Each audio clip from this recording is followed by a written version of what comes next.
말해라. 아버지 뭐 하시나? 건달입니다. 이 새끼. 돌겠다. 돌겠어, 이 새끼. 정신 가자. 자, 저 아버지가. 예.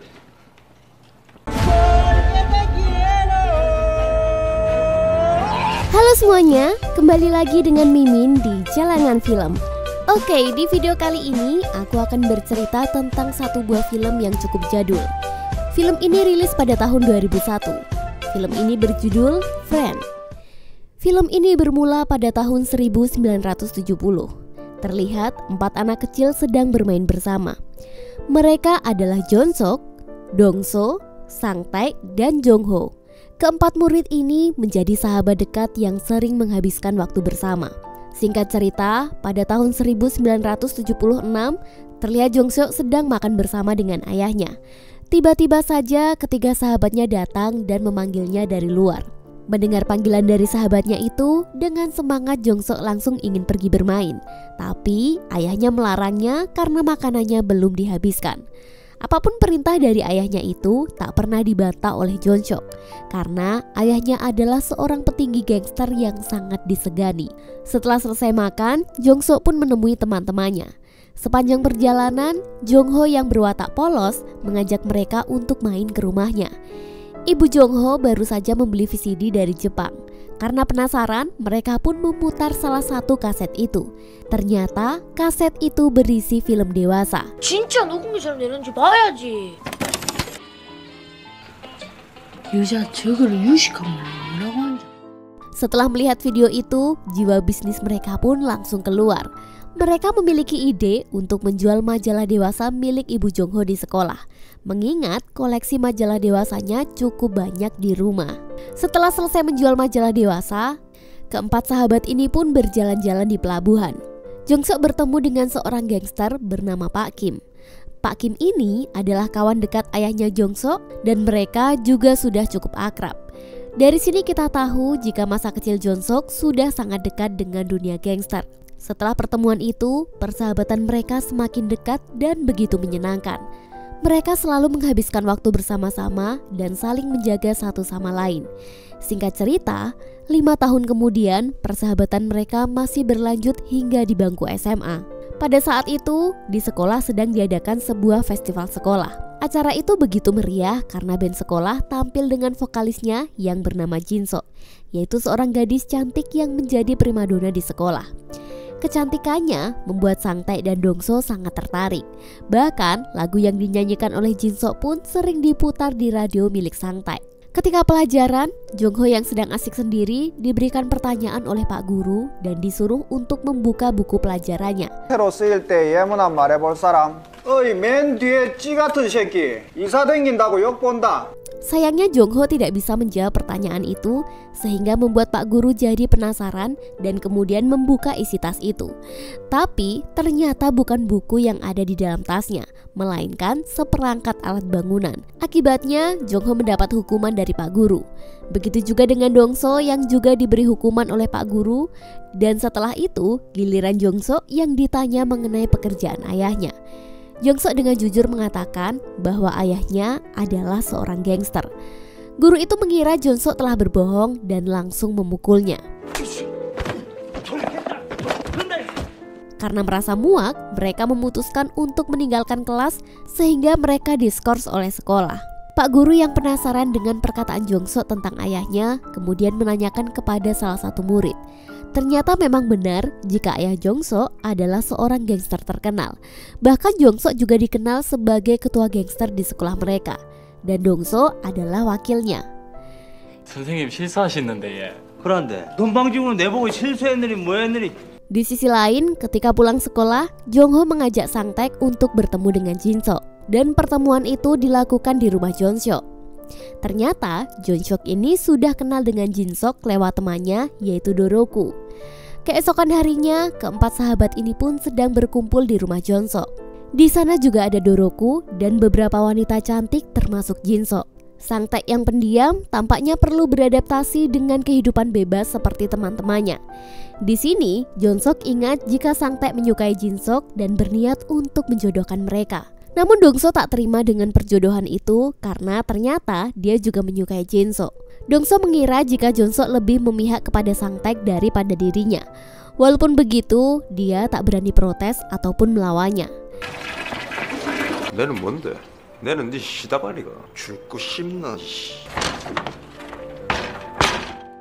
Keesokan harinya, Jinso semakin asik bermain sepatu roda di sekolah. Tiba-tiba datang laki-laki yang ingin menggodanya.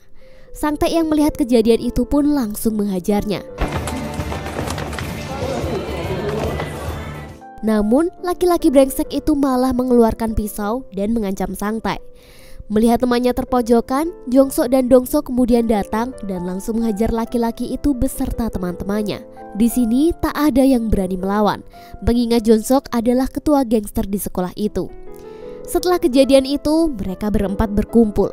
Sikap Jongho ini tidak pernah berubah dari dulu sampai sekarang. Dia tetap masih cerewet di antara teman-temannya, berbanding terbalik dengan Sang Taek yang memiliki sikap pendiam. Jongso sering menasihatinya untuk menjadi laki-laki yang tegas, terutama jika dalam bahaya. Keesokan harinya, Jonsok dan Dongso bisa kembali ke sekolah setelah berbicara dengan Pak Guru. Untuk merayakan atas kembalinya Jongso dan Dongso, mereka kembali seperti waktu masa kecil, yaitu lomba lari ke bioskop dan yang kalah harus mentraktir mereka semua.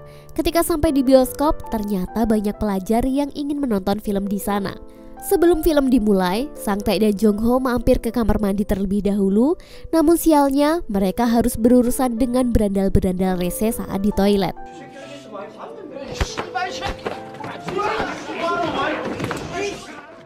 Jongho yang berhasil kabur langsung melaporkan kejadian itu kepada Jonso dan Dongso. Mendengar itu, mereka pun langsung melawan gerombolan berandalan itu, dan sepertinya kejadian ini ternyata sudah direncanakan, sehingga perkelahian pun tidak bisa dihindari.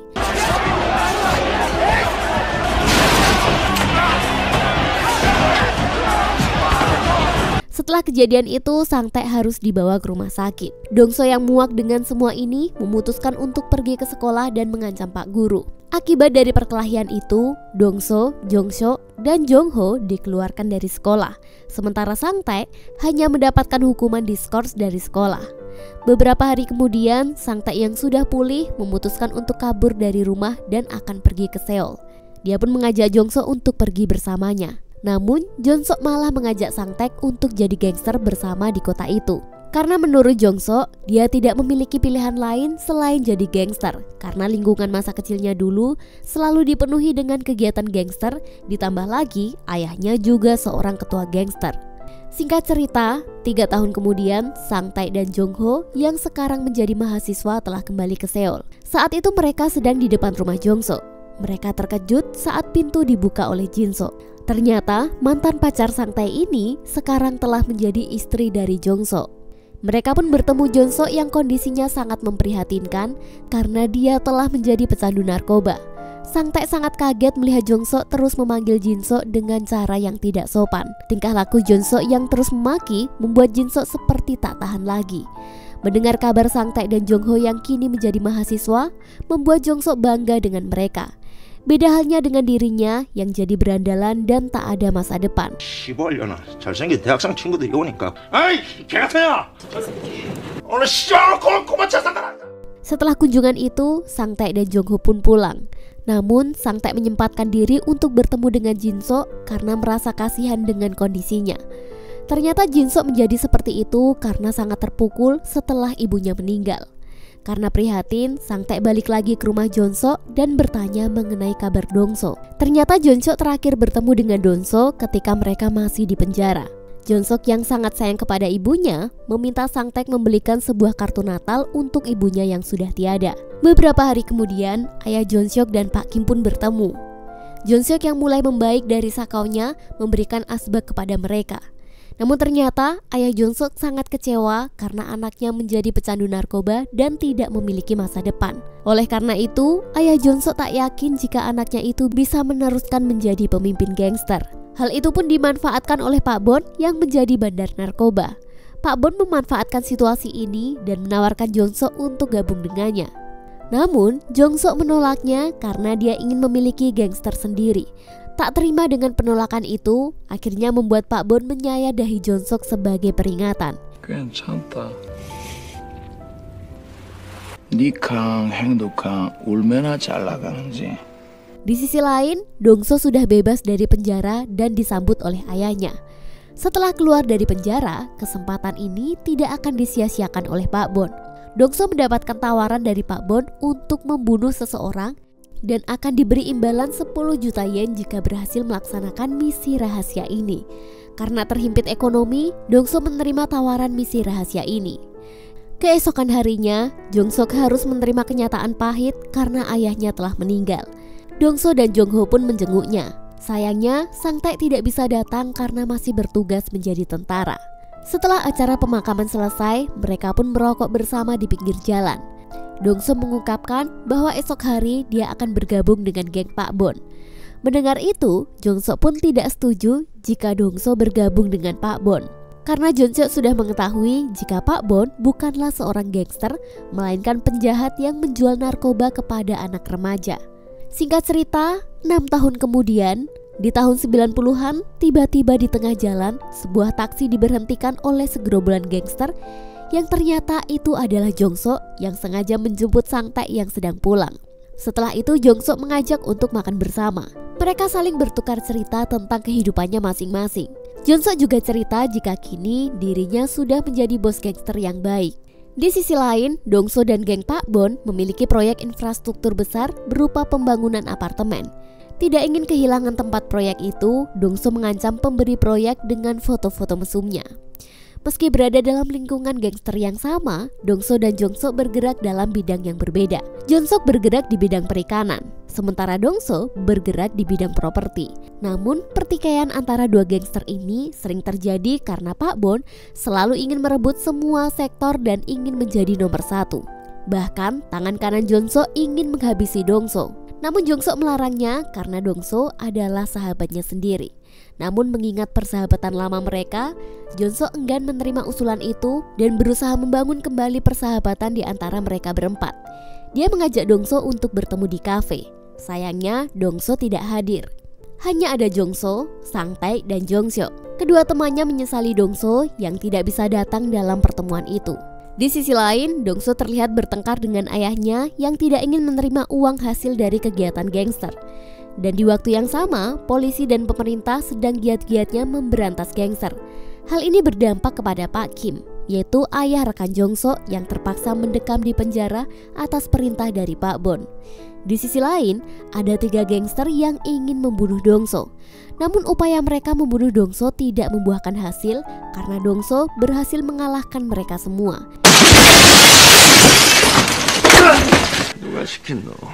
Di sini terjadi kesalahpahaman yang mana Dong-so berpikir 3 orang misterius itu adalah suruhan dari Jong-so.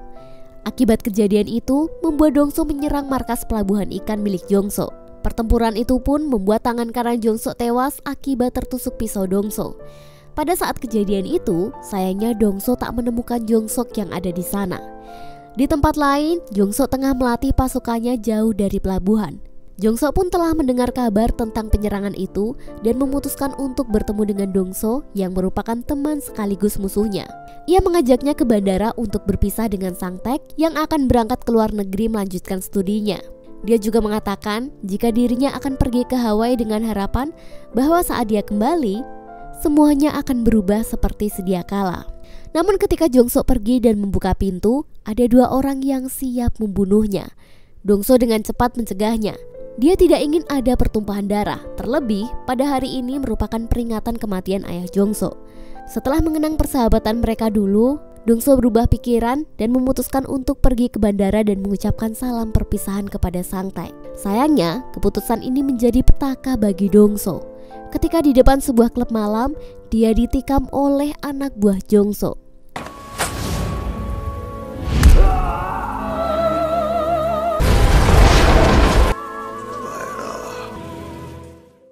Singkat cerita, 2 tahun berlalu, Sang Taek telah kembali dari studinya. Ia menemui Jong-ho untuk mengusut kasus kematian Dong-so dan mencari keberadaan Jong-so. Sementara Jong-sok sendiri masih belum kembali dari Hawaii. Dia menjadi buronan polisi dan kini hidupnya terus dikejar-kejar oleh anak buah Dongso yang mengejarnya hingga ke Hawaii.